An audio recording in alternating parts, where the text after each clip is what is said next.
नमस्ते दोस्तों। आज 1 मई 2026 की यह सुनहरी सुबह। क्या आप महसूस कर सकते हैं कि आज की हवाओं में एक अलग ही शांति है? आज बुद्ध पूर्णिमा है, एक ऐसी तिथि जिसने इतिहास की धारा को मोड़ दिया। अक्सर लोग मुझसे पूछते हैं कि बुद्ध कौन थे? क्या वे एक देवता थे? क्या वे एक चमत्कारी पुरुष थे? बुद्ध ने स्वयं कहा था, नहीं, मैं कोई देवता नहीं हूँ, मैं बस एक जागा हुआ इंसान हूँ। क्या आपने कभी सोचा है कि एक इंसान जिसके पास दुनिया की हर सुख सुविधा थी, राजपाट था, सुंदर परिवार था, आखिर उसने रातों रात सब कुछ क्यों छोड़ दिया? क्या था वो सत्य जिसे खोजने के लिए एक राजकुमार भिक्षु बन गया? अक्सर लोग मुझसे पूछते हैं कि बुद्ध कौन थे? क्या वे एक देवता थे? क्या वे एक चमत्कारी पुरुष थे? बुद्ध ने स्वयं कहा था, नहीं, मैं कोई देवता नहीं हूँ, मैं बस एक जागा हुआ इंसान हूँ। जरा सोचिए, आज के इस दौर में जहाँ हम एक क्लिक पर पूरी दुनिया देख सकते हैं, फिर भी हमारा मन अशांत है। हम महलों जैसे घरों में रहते हैं, फिर भी नींद के लिए दवाइयाँ खाते हैं। आखिर क्यों? आज से 2500 साल पहले एक राजकुमार ने इन्हीं सवालों के जवाब खोजने के लिए अपना सर्वस्व न्योछावर कर दिया। आज की यह विशेष प्रस्तुति उनके उसी महात्याग और उस परम ज्ञान के नाम है, जिसे जानकर इंसान फिर कभी साधारण नहीं रहता। राजकुमार सिद्धार्थ के पास वह सब कुछ था जिसे आज हम सफलता कहते हैं।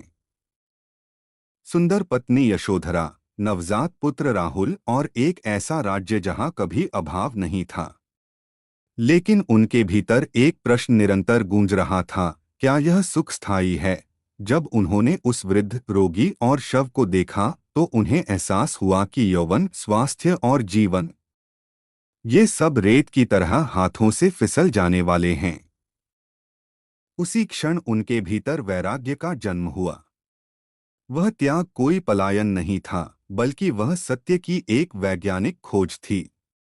आधी रात को जब चांद अपनी पूरी चमक पर था, सिद्धार्थ ने महल की सीमाओं को लांघ दिया। उन्होंने अपने केश काट दिए, राजसी वस्त्र त्याग दिए और बन गए एक भिक्षु। 6 वर्षों तक सिद्धार्थ ने घोर तपस्या की। वे एक समय में केवल एक चावल का दाना खाते थे। लेकिन उन्हें बोध हुआ कि अति एक्सट्रीम कभी समाधान नहीं हो सकती। उन्होंने सुजाता के हाथों खीर स्वीकार की और मध्यम मार्ग को अपनाया। बिहार के बोधगया में उस विशाल पीपल वृक्ष के नीचे सिद्धार्थ ने प्रतिज्ञा की, इहास ने शुष्यतु में शरीरम, चाहे मेरा शरीर सूख जाए, पर ज्ञान प्राप्त किए बिना मैं यहाँ से नहीं उठूंगा। और फिर घटी वह घटना। वैशाख पूर्णिमा की रात को चंद्रमा के साक्षी भाव में सिद्धार्थ बुद्ध हो गए। उन्होंने जान लिया कि दुख कहीं बाहर नहीं, हमारे भीतर की इच्छाओं में है। बुद्ध ने सारनाथ में अपना पहला उपदेश दिया। उन्होंने ईश्वर या स्वर्गनरक की बात नहीं की, उन्होंने बात की धम्म की। हर घटना के पीछे एक कारण होता है। यदि हम कारण को समझ लें, तो हम परिणाम को बदल सकते हैं। बुद्ध ने सिखाया कि पशु पक्षी और प्रकृति भी हमारे परिवार का हिस्सा हैं। बुद्ध ने उस दौर में ऊंच नीच के भेदभाव को जड़ से मिटाया और कहा कि मनुष्य अपने कर्मों से महान होता है, जन्म से नहीं। आज हम 2026 में हैं। हमारे पास एआई है, रॉकेट्स हैं और असीमित जानकारी है। लेकिन क्या हमारे पास प्रज्ञा, विजडम है? आज युद्ध की विभीषिका, मानसिक तनाव और पर्यावरण का विनाश हमें चेतावनी दे रहा है। बुद्ध का अष्टांगिक मार्ग आज किसी थेरेपी से कम नहीं है। क्या हम ईमानदारी से कमा रहे हैं?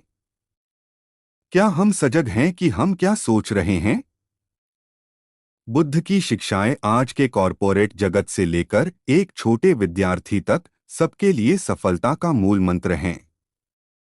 अंत में बस इतना ही, बुद्ध का संदेश केवल किताबों के लिए नहीं, हमारे जीवन के लिए है। आज के दिन आइए हम संकल्प लें कि हम अपने भीतर के क्रोध को त्याग कर करुणा और शांति का मार्ग चुनेंगे। याद रखिए, दुनिया को युद्ध की नहीं, बुद्ध की जरूरत है। अप दीपो भव, अपना दीपक स्वयं बने। आप सभी को बुद्ध पूर्णिमा की हार्दिक शुभकामनाएं।